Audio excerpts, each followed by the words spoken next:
Hello, Meoni here, and welcome back to another Final Fantasy XIV video.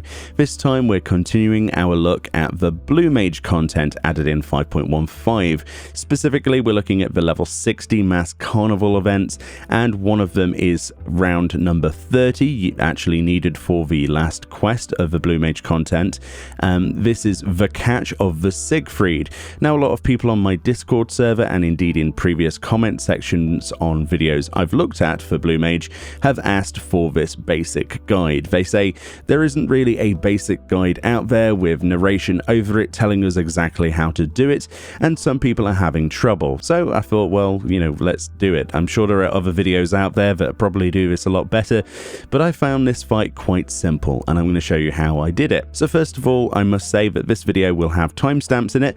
The second part of the video will be looking at how to actually clear the fight, and the first half will be looking at the spells I used. So without further ado, let's look at the spells that would help me on this fight. Alright then, when it comes down to spells that I use in this fight, these are the ones I would say are mandatory, and also some that I would go for just because they're fun. So a non-mandatory one is spell number 80, this is J-Kick. This does physical damage and allows you to reposition yourself. It basically charges into the boss, very useful to avoid conal AoEs.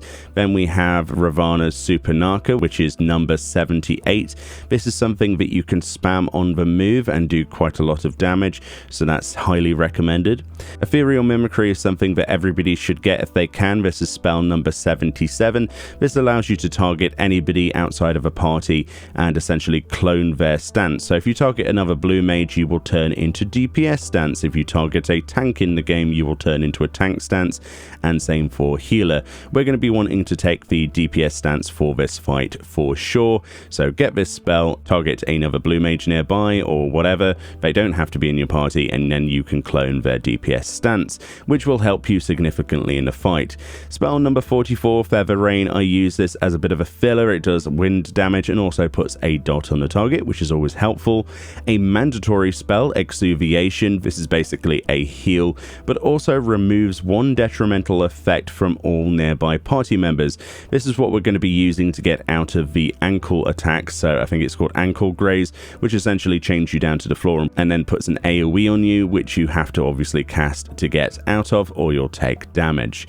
Another one obviously useful, Off Guard. This is spell number 20. Everybody should already know what this is. It's a 5% damage increase for the target. Abyssal Transfixion. This is something I spam because it's physical damage, and the boss has a lot of magical resistances, but very few in the way of physical resistances. But obviously he does have that in the last phase as well, so obviously pay attention to buffs. This is spell number 55. I went for Northern Lies for my first elemental spell. This is spell number 52. This is a 220 potency conal attack. There are better ice spells. I definitely would have gone for something a bit different, but for some reason I went for this. You want to go for something that's longer range than this usually. Bristle, spell number 12. You definitely want to get this. This is obviously increasing the potency of your next spell cast by 50%. Always useful pre-pull if you don't use it anywhere else. Then I went for Alpine Draft. This is a 220 potency wind attack. So the reason I'm getting these elemental attacks is that in the last phase there are little adds that come out of the boss that only take damage from certain elements, and one of them was ice and one of them was wind. So we have Alpine Draft, which is number 50. We have Toad Oil if you really want it. I didn't need it. Then we have Flamethrower. Flamethrower is very useful. This is spell number 2. Again, there is a fire ad in phase 3. That's the only reason I took it. White Wind, because you can never have too much healing. That's spell number 13, and it'll get you out of tricky situations where you clip something accidentally and you don't have to retry the fight. Diamondback, spell number 29, very useful for pretty much all situations. If you think you can't get out of something in time, then just try and Diamondback your way through it. It will save you a lot of retries in the long run. 48 is Glass Dance, and I use this just as a filler. It does a lot of, it's 350 potency, which is quite high for an ice attack. Obviously, if he's got magical resistances up, this is useless. There is actually, again, like I say, that ice ad on the last phase, so I usually mix this in with Northern Lies and make short work of him. And that's pretty much all of the spells I need for this fight, or pretty much that I used for this fight. The only mandatory ones I would say are pretty much much when it comes down to it, exuviation. And then if you want to, I mean, you don't need to, it's not mandatory, but it makes the fight easier having one of each of the elements of ice, wind, fire, and physical damage, basically. Make sure you have some physical spells. So let's move on.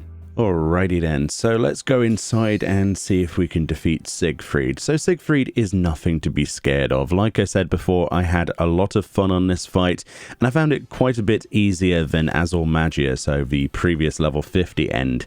So I'm going to start with Bristle and Off Guard. We're going to then use J-Kick to jump straight in and do some physical damage to him. As you can see with that DPS stance, we're getting a lot more damage than we ordinarily would, which is why I mentioned it as a top tip. You definitely want that. You'll see there we used Exuviation to move out of that snare, and then what he does after that, after the AoE, is he puts 3 other AoEs down on the floor, and you just simply move away from those. This Magitech explosive will leave one area sort of open, and essentially you want to be close to the boss because he does a knockback, and if you position it correctly, like I just showed you, you'll be knocked back into the safe zone. Ankle graze again, so we're using Exuviation to remove that bind. Then we're moving, we're going to get 2 spells in, and then he's going to cast 3 more of those meteors behind us, so we simply keep moving. You'll note that I use Super Knacker there, which is my instant cast that I'm using on the move to do some damage. Once again, we have Rubber Bullet being cast as part of these Magitech explosives. We position ourselves, that one wasn't perfect, but as you can see, it was fairly easy to move to the safe zone. We've got another ankle bind, so we Exuviation that. Then I used a J-Kick to just jump straight in, get some damage on him, and then we're going to get those 3 meteors back to back once again. So nothing particularly difficult, but the more you learn in this phase, the more the second and third phase will be easier. Once again, we always want to check where that safe zone is. So it does change from left to right. It's not always on the same side. As you can see, we took a bit of damage there, but you'll see that it didn't really take a massive chunk, but it was still significant. So instead of moving out that one, I'm just going to kill him with a White Wind, with a Feather Rain, Garuda's ability. So that wasn't too difficult. So hopefully you're following so far. So the second phase introduces some other mechanics to the fight, as you will shortly see. So we're going to do the same thing again.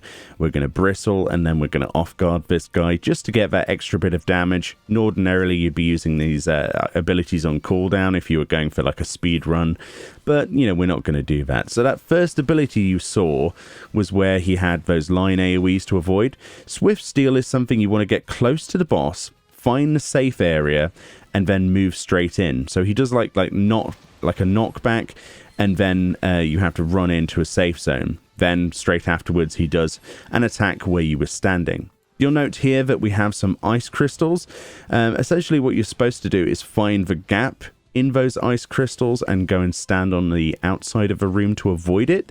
I didn't manage to do this, but if you do get iced, basically the debuff should run off in time so you can position yourself for the Law of the Torch, which is this line AoE. It's not particularly too difficult to reposition yourself once you get used to it. J-Kick there to essentially jump across the screen to avoid that again. So yeah, you want to basically just do as much damage as you can while staying on the move and, you know, just paying attention. So we've got Swift Steal here again, so I'm going to move into melee range. So there you go. So there's the safe area. We get knocked back, and then we move into the safe area. Then he jumps to us, uses Spark Steal, which leaves that nasty fire on the floor, which does give you a fire debuff if you stand in it. We also have to avoid these, and as you can see here, since we did it correctly this time, we found the gap in the ice crystals, which allows us to essentially not get frozen in place, so that when he jumps over here to use his Law of the Torch ability, we don't have to worry about that, and we can move straight away. It's not always the case, and you might want to think about using Diamondback, like I mentioned when I was talking about spells, just to essentially ensure you don't die. but it's as simple as that. So the third act is really sort of where all of that gets put together. So Act 1 and Act 2's abilities are put together back to back, but we also have another element to this, and pun intended, there are adds that spawn during this phase that have elemental abilities above their head. This is what they are not resistant to. So if it has an ice symbol above its head, you want to hit it with ice. We also have Magic Drain on here, as you can see, so he's got some sort of restrictions to what you can hit him with at certain times. We're hitting with 4 tons weight here just to do a bit of physical damage, but as you can see with this clone, I killed it nearly with just Glass Dance. This is weak to ice, so we're going to use Northern Lies essentially, whilst using all of our ability to sort of avoid mechanics. But you can see why we'd want to kill these adds as fast as possible, because essentially they clone his abilities in a different order, and you really don't want to be ankle grazed like this. So we're going to exuviation out of that once again. You don't want to be ankle grazed into 2 different line AoEs, for example. That's going to end your fight very, very early. So as you can see, it just continues. We killed the ice ad. We have more of the same with those line AoEs. We're going to get more of them, more ads basically. Every time he jumps to the center, he does this 3 times, he will summon an ad and also put himself like a magic resistance buff. You'll see here that Siegfried now, his clone at least, has this sort of wind resistance down, so we're going to try and hit him with Alpine Draft as much as we physically can here, whilst avoiding mechanics, because obviously we've got double the trouble. The faster that you can actually kill the ads, obviously, the better you're going to do. In terms of the speed run, they don't actually kill the ads. The ads do despawn after a while, so you don't technically have to kill them. It just means you have more mechanics to deal with. And obviously, if you're doing a speed run, you're wanting to focus all of your DPS on the main boss and not split it with that of nonsense ads. But for a casual sort of clear like I'm showing today that's very sloppy, you'll see that I'm just going to kill those ads as fast as I can here and there. So this one's a fire one, this one's annoying, so I'm going to try and flamethrower him, but obviously we've got all of these mechanics to do. It's just a case of seeing what's on the table before you have to make those moves. So we're going to have to take a line AoE to the face, because I would prefer to just heal through that than be stuck in one place for 2 line AoEs. That would be not unavoidable, but incredibly painful.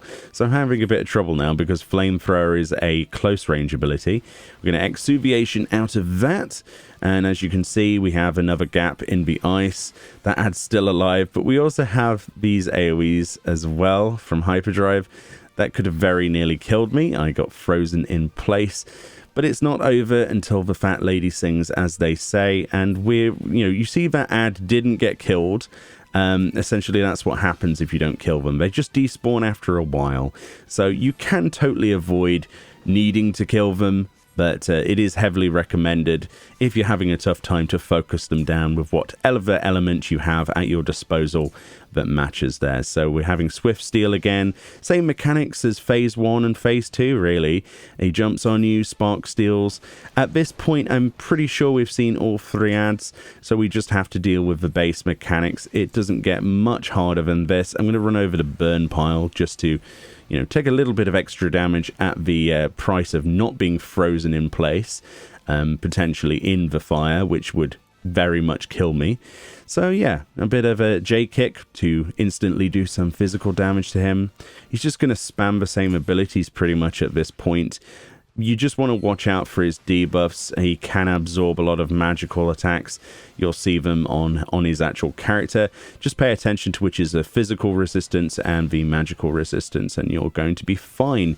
But as you can see, that was pretty much, it wasn't that difficult. I thought that Azul Magia was much more difficult than this for a casual clear. I mean, I'm not going for the speed run in this video, but it was fairly effective. I was able to just derp around and pay attention to mechanics, and it was as simple as that.